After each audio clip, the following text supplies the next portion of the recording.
Construction News Tracker is presented by Caterpillar and produced by 4constructionpros.com. The U.S. Senate has voted 84-9 to pass a $74.3 billion federal transportation program through fiscal year 2020. It specifically calls for $1 billion in federal infrastructure grants, while the Federal Motor Carrier Administration is to receive $679 million. It's part of a minibus bill that also includes funds for Commerce, Agriculture, and Interior departments. All face reconciliation with House legislation of similar money by November 21st. Meanwhile, the White House is advising national interests seeking infrastructure funding not to come looking to it for federal money. White House economic advisor Larry Kudlow told the North American Leadership Forum that the government is focused on reducing red tape to kickstart projects, but when it comes to money, all would be better off with private funding. The U.S. DOT has not commented on the statement, and infrastructure interests say that promoting private investment could have major changes in funding formulas. 40 prominent infrastructure stakeholders have written to powerful politicians enlisting support for a new highway bill to be considered this year. ARTBA, APTA, and the U.S. Chamber of Commerce all support raising the federal gas tax to pay for improvements. Apparently, any further thoughts of a $2 trillion national infrastructure bill are no longer applicable.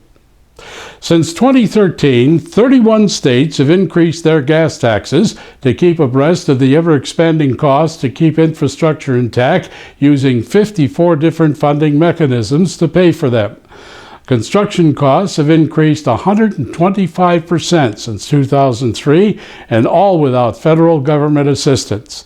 Illinois doubled its gas tax to 38 cents per gallon in July as part of a $45 billion infrastructure plan, and the result is that motorists paid nearly $100 million more than they did in July of 2018. Other taxes were also raised as part of the 6-year infrastructure rebuild effort for roads, bridges, and buildings. Now, the Illinois governor says the state intends to spend $23 billion on 4,200 miles of roadway and 9 million square feet of bridge deck, all before 2023. The Rebuild Illinois plan is designed to reserve 75% of its funds for reconstruction and road preservation.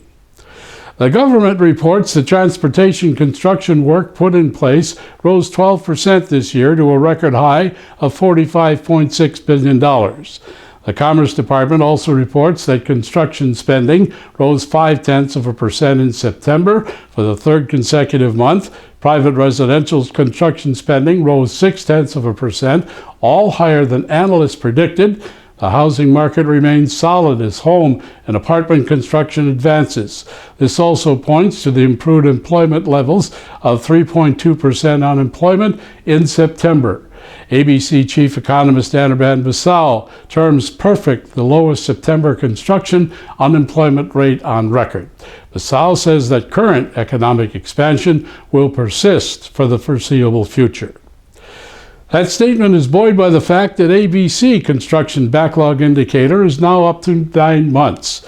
Weakening non-residential construction spending hasn't slowed demand, rising since July.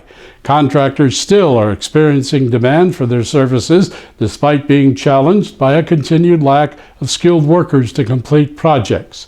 The August numbers show infrastructure construction up by 10.4%, commercial and institutional up by 9%, while heavy industrial fell 11.6%. Construct Connect reports that the composition of construction starts is changing, and dramatically. Statistics show that 2/3 of the way through 2019, the grand total of all construction starts is off 3.3% from the same period in 2018, but much more heavily weighted to so-called mega projects of $1 billion or more. The market for medium projects has declined 15%, while residential and non-residential projects show a leveling off in volume. Much of this is attributed to a slower economic pace compared with earlier years. The North Carolina DOT has begun spending money back to local communities to fund roadway improvements. $147.5 million is being returned under a state funding program that is used for the most part in resurfacing streets. But in this case, it's also being applied to bridges, walkways, and drainage projects in 508 North Carolina communities. Funding is based on a state-approved formula, with 75% based on population and 25% on road miles. It's like no other hotel in the world and is drawing rave reviews. We're talking about the recently completed and now open Hard Rock Hotel at Hollywood, Florida. Shaped like a guitar, the 600-room complex stands 450 feet high at its apex. At night is at beams of light that mimic guitar strings. The $1.5 billion complex has a venue for concerts, giant pool, retail shops, and restaurants. In closing, some people succeed because they're destined to, but most men because they are determined to. This is Construction News Tracker, looking over the industry that makes the world a better place. Presented by Caterpillar and produced by 4constructionpros.com. Follow us on social media at Twitter using hashtag Construction News, YouTube at 4ConstructionPros, and on Facebook at /4ConstructionPros, as the streaming web never ends. Construction News Tracker is presented by Caterpillar and produced by 4constructionpros.com.